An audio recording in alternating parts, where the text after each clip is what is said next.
chapter 12, verses 2 to 4. Behold, God is my salvation. I will trust and not be afraid.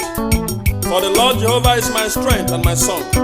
Arogo na yesi wome, mewelo waswa, oshabi mume. Kidi onyo gagame kubulime, wama kwa wakalo wakona. We so de anye, we mulanye wakikura kwa nejobi. Senaje na botatane. Arogo, amane palo de wekwenu. Chimo. That's when the rage kogana. Eshu erekefa jogro ye kofofo. Kide yosoro. Kaka keserwe mabafora. Kide sora. Jehova gana hafuko bandera. Ogaga ye havrari dagolo minyovo. Waso.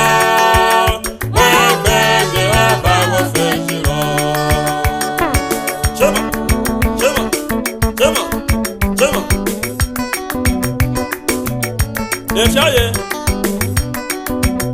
Anda swine rejire kagana Eshu erokefa jogo ye kofofo Ide yosero Kaka kiserwe mwafafore Kide sora Jehova gana hafuko bahera Ogaga ye habari jagolo minyofu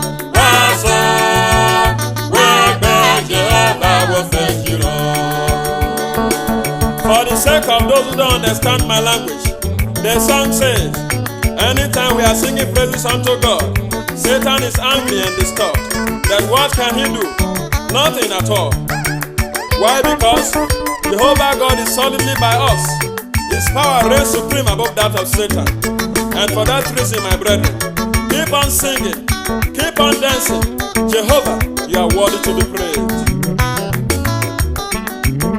And that's when the rejire kogana Eshu erokefa jogro ye kofofo Kide yosero Kaka keserwe mafafora Kide sora Jehova gana hafuko bahera Ogaga ye habari dagolo minyovo Waso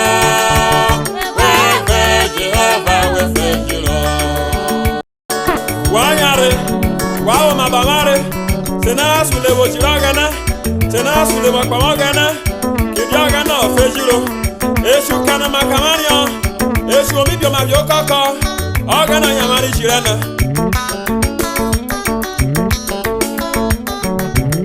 Adaswine rejire kogana, eshu erokefa jogro ye kofofo. Kaka keserwe mafafora Kide sora Jehova gana hafuko bahera Ogaga ye havrari dagolo minyovo Waso Wewe Jehova wefejiro Adye munaja hene Igbunu veru uragana wagura kporoko Adata nekera ya kasa tayire Ojamara ya gaga ya kwa bore si Jesu Kristi wari akpona Ada o maranyi wo so bora tayire wa kelevo owe Osiogwo na kparebri na kekpake Onya wa se ora ho okwu Ota yo ji siokwo na ugura deje egba Adata ne jiro kitiba ye jirote Erodo abole David mama ni eso Ani maniki kwara akpa se jiro ro wona Ifikiri wole rumuranye Tugbikpunuranye wa kemori kwara akpa Chima Deni ovo waso Wepe Jehova wefejiro Olwe se nya akpeme Olwaga fuyere Yeka vavo Arorumiyomo Ekan Obahobe Ubomave Kena ya wake Eshu amane finyana mjikwara akpa Eshu onogbo zigiro zigakpa Eshu debono rokpo pakpo Amane kese jiro Yeka vavo aro kwa gana Jehovah ejira mane bluwere ejira mane bakobiwo inyo afọ waso wewe Jehovah wofejiro. 1 Peter chapter 5 verse 8 and 9. Ane mebuwere vegwane jidie ukoro wo esu ohira anya kobone awa kwani kwa akoro ka gworo ana akpasi obesegu otarokwo eti onye ini abome oshohira orogwo na kogwe biokparo bare.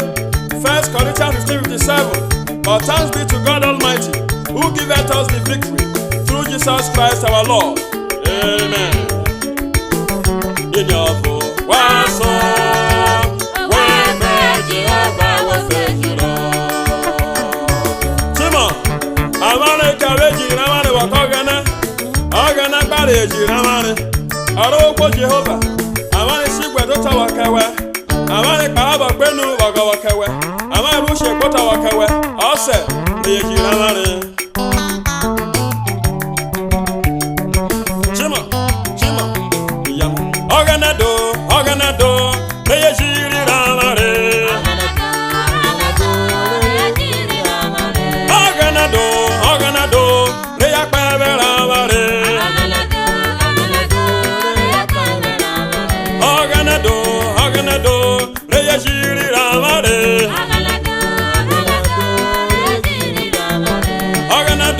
Oganado, bari yeruwedo.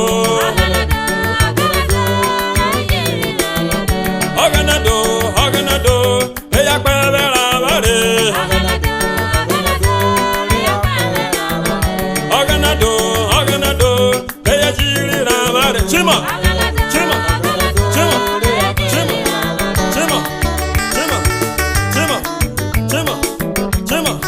Wata ya baba kogana.